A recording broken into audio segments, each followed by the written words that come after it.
Bonjour à toutes et à tous et bienvenue dans un nouvel épisode de Conscious Love.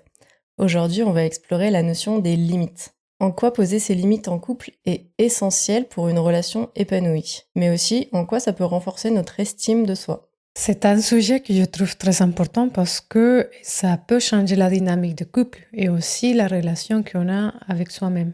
Alors Heidi, première question. Quand on parle de poser ses limites, qu'est-ce qu'on entend exactement par limite? Oui, c'est une très bonne question. Et alors, les limites sont des frontières personnelles qui définissent ce qui est acceptable ou non pour nous. C'est comment dire, voilà, c'est dont j'ai besoin pour me sentir respectée et bien dans cette relation. Je dirais que c'est comme les règles des jeux où l'on pose un cadre pour nourrir la sécurité émotionnelle et relationnelle. Ouais, tout à fait. Et les limites peuvent être physiques, émotionnelles, mais ça peut être aussi le fait de demander du soutien quand on a besoin dans les moments difficiles ou pratiques. Par exemple, je ne peux pas tout gérer seule à la maison. Ça peut être une forme de limite pour dire que voilà, on en a marre de tout faire. Maintenant, essayer de comprendre la relation entre les limites et comment ça impacte l'estime de soi. Est-ce que tu veux bien nous expliquer un petit peu plus, Maëlle? Alors oui, en fait, poser ses limites, c'est tout d'abord respecter ses propres besoins et ses valeurs surtout. Donc poser des limites, ça veut d'abord dire s'écouter, reconnaître sa valeur, ses besoins et ses droits dans la relation. C'est affirmer que nos sentiments comptent et qu'ils méritent d'être respectés. Oui, je suis d'accord. Et je trouve aussi que dans un couple, il est facile des fois de se perdre dans l'envie de plaire ou d'éviter les conflits. Surtout quand on est dans la phase de l'état amoureux, là où on voit pas, on est dans l'effet des hormones et on va chercher plutôt à plaire et à montrer notre version, notre meilleure version. Mais lorsque on ne fixe pas nos limites, on voit involontairement le message que nos besoins sont secondaires, ce qui peut affecter notre estime de soi sur le long terme.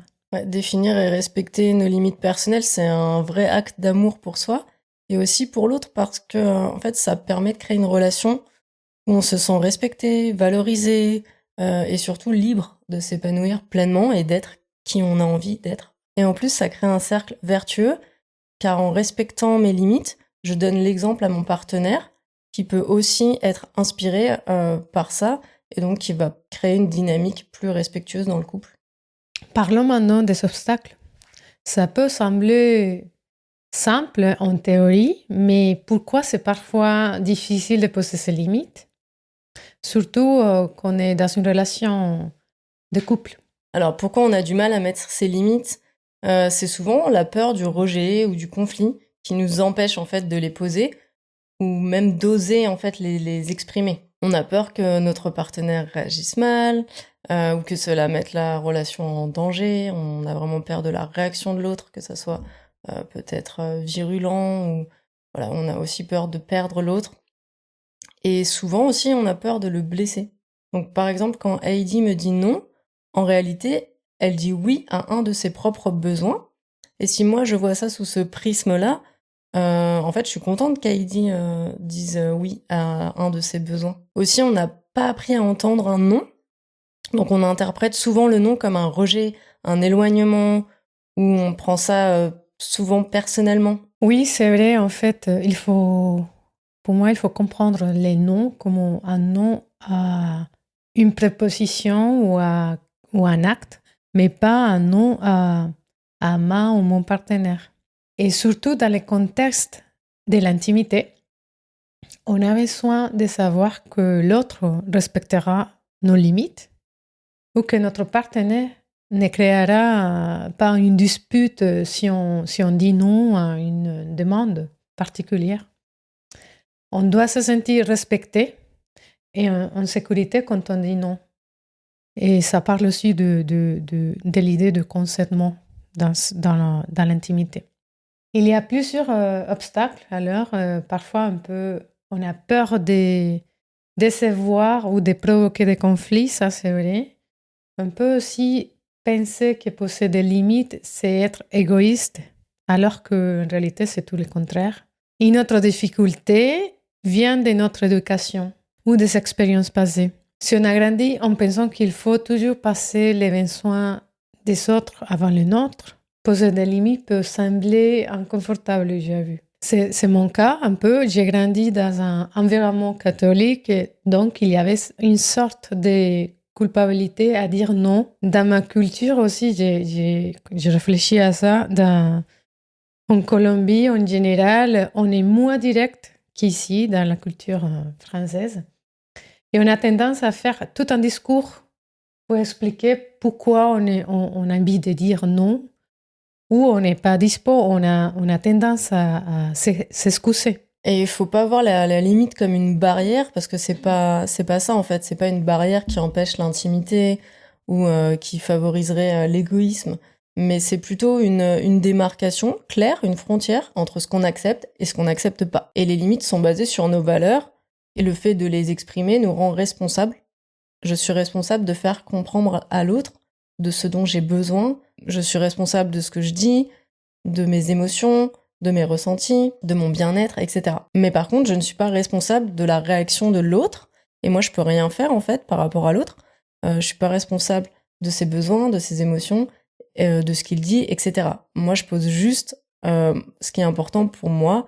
Et après, la réaction de l'autre lui appartient. Dans ce point-là, je vais juste ajouter une précision.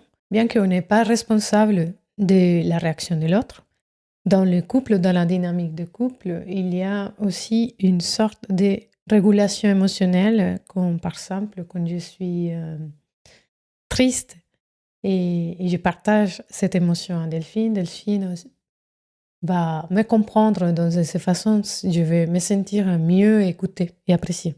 Si je reviens sur le sujet des limites, en évitant de poser les limites, on renonce à nos besoins et on se place en position de suradaptation. Et cela peut mener à une perte d'identité et à une baisse d'estime de soi. Car on ne se sent pas reconnu pour qui nous sommes vraiment. Et ça peut créer des frustrations, de la rancœur aussi, ça peut créer un sentiment d'épuisement émotionnel. On peut finir par s'éloigner de soi-même, ce qui impacte non seulement notre bien-être, mais aussi la qualité de la relation, la qualité de la dynamique de couple. Ouais, je rajouterais là-dessus que la suradaptation, en effet, c'est pas top, je pense, pour la dynamique du couple en elle-même, parce que par exemple, si tu me proposes d'aller à un cours de danse, mais que j'ai moyennement envie, mais que je me dis je vais quand même dire oui pour lui faire plaisir, bon, une fois ça va, mais si c'est toutes les semaines et qu'on prend cette habitude-là où je viens avec toi à ton cours de danse, mais qu'en fait j'ai plus du tout envie, mais que je sais plus comment sortir de là et te dire que à la place je préférerais être à la maison et jouer de la guitare. En fait, je rentre dans un cercle qui n'est pas bon pour notre relation, parce que peut-être que toi tu vas ressentir que finalement j'ai pas envie d'être là à ce cours, et que et tu vas peut-être te sentir un petit peu coupable de m'avoir proposé, et en fait ça va créer une dynamique comme ça qui est pas top. Donc d'où l'important, je pense, d'essayer de dire au maximum ce qu'on pense, qu'on ressent, et voilà, si on n'a pas envie de faire quelque chose, qu'on le fasse pas. Et c'est important de comprendre que poser des limites, c'est un acte de respect envers soi-même, et que ça renforce vraiment la relation, et ça permet une communication plus authentique. Donc j'aimerais partager à ce sujet sur ce que j'ai vécu dans ma première relation. Donc au début, tout était beau, tout était bien. J'étais dans une relation avec une femme qui me traitait avec douceur et attention. Et ça a commencé à se dégrader, voire à dégénérer un peu. Et en fait, sans que je m'en rende compte, on est passé d'une relation assez idyllique à une relation toxique. Et à cette époque, en fait, mes limites personnelles n'étaient pas claires, parce que j'étais jeune, parce que c'était ma première vraie longue relation, parce que j'étais amoureuse aussi. Et en fait, je me suis rendu compte qu'une fois qu'elles étaient franchies, que mes limites avaient été dépassées, j'ai eu un vrai déclic, en fait, lors d'un événement violent, où je me suis rendu compte que, c'était plus possible et que je pouvais pas accepter ça. Donc là, je suis partie. mais il a vraiment fallu attendre un petit peu un élément fort, déclencheur. Et si je partage sur cette histoire, c'est pour souligner en fait à quel point c'est important de rester attentif et attentif. Et surtout quand on est amoureux en fait. C'est vraiment à ce moment-là qu'on doit faire attention aux signes qui pourraient nous alerter sur ce qu'on n'a pas envie de dépasser. Et en fait, une bonne façon de le faire, c'est d'essayer d'être connecté à ce qu'on ressent dans la relation et avec l'autre. Si on se sent anxieux, si on se sent mal à l'aise, etc., c'est des sentiments, en fait, des émotions qui peuvent nous indiquer, nous donner des indications sur la qualité de la relation et sur des choses qu'on a peut-être franchies. Oui, tout à fait. Je suis d'accord. Et nos émotions sont des indicateurs et qui nous donnent des informations sur nous-mêmes et sur la relation, s'il y a un besoin qu'on n'a pas exprimé, etc. Et aussi, je rajouterais que cette expérience sur cette relation, ça m'a appris ce que je voulais dans une relation, mais aussi surtout ce que je ne voulais plus. Ouais, on va reparler de comment on peut arriver à identifier nos limites. Un couple sain repose sur un équilibre entre donner et recevoir. C'est pour ça que je vous encourage vraiment à vous exprimer sur le moment, lorsque une limite est franchie, et soyez direct et précis dans la situation. Et donc, avant de poser des limites, il faut déjà savoir où elles se situent. Comment est-ce qu'on peut les identifier, Heidi ? Donc, identifier ces limites commence par une meilleure connaissance de soi. Et on va d'abord commencer par prendre le temps de réfléchir à ce qui est vraiment important pour nous. D'ailleurs, j'ai un exercice que je viens vous partager. C'est un exercice très simple en 3 étapes. La première, c'est on va prendre le temps, un moment de réflexion. On va réfléchir à des situations où je me suis sentie frustrée ou en colère ou triste dans ma relation actuelle ou dans mes relations précédentes. Et comme je disais tout à l'heure, ces émotions sont des indicateurs pour nous dire que nos limites ont été franchies. Et dans la deuxième étape, on va se poser la question et qu'est-ce que j'aurais aimé dire ou faire à ce moment-là. Et cela peut m'aider à clarifier mes besoins non exprimés. Et la troisième étape, c'est on va poser la question essentielle qui est qu'est-ce que je ne suis plus prête du tout à tolérer. Et cela aide à définir vraiment mes limites claires pour protéger mon bien-être physique, émotionnel et mental, énergétique. C'est vraiment important de prendre le temps d'introspecter, d'avoir une vraie connaissance de soi. Comme ça, on a une clarté sur ce qui nous fait du bien. Et une fois qu'on connaît ses limites, comment on les exprime sans provoquer un conflit ou sans blesser l'autre ? Tout est dans la manière de communiquer ou de s'exprimer. Et ça, je sais, on ne l'apprend pas à l'école. Mais quels sont tes conseils, Delphine ? Alors oui, la communication, c'est vraiment important. On a d'ailleurs fait tout un épisode sur ce sujet que je vous invite à écouter si vous ne l'avez pas encore fait. C'est l'épisode précédent. Donc la communication, c'est tout un art, mais ça s'apprend. Je vais vous résumer un petit peu comment on fait avec 4 conseils pratiques. Donc le premier, c'est d'utiliser plutôt le je que le tu. Donc par exemple, j'ai besoin de prendre du temps pour moi après une journée chargée, au lieu de tu ne me laisses jamais respirer. Le fait d'employer le je réduit le risque de blesser l'autre ou de le faire se sentir accusé de quelque chose. Oui, voilà. Le je, en fait, parle de mon ressenti, de l'émotion que je ressens. Et ça évite de juger l'autre, de culpabiliser l'autre, en fait. Ensuite, il faut être clair et direct. Il ne faut pas avoir peur d'exprimer clairement ce dont on a besoin. Donc, par exemple, si on a besoin que notre partenaire participe un peu plus aux tâches ménagères, il ne faut pas hésiter à le dire de façon claire et directe.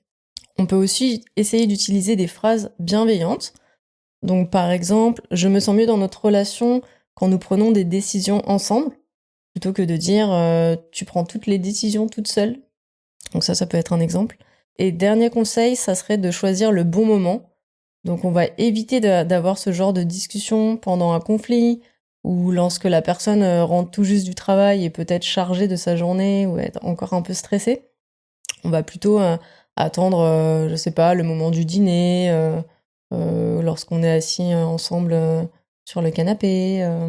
Une bonne idée que j'aime bien aussi pour amener cette conversation, c'est peut-être de sortir du quotidien, c'est-à-dire on peut inviter à ma partenaire à dîner dans un resto et là, d'une façon détendue, aborder les sujets et corazon, je me sens ta, blablabla. Plutôt de partir de l'émotion, des mon besoin profond. Voilà, mais je vous invite vraiment à écouter l'épisode entier dessus parce que là, c'est vraiment un court résumé.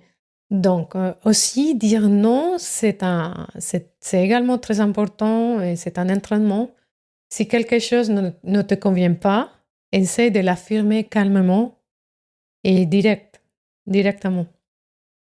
On peut commencer par des petites situations de quotidien pour nous habituer à exprimer un non.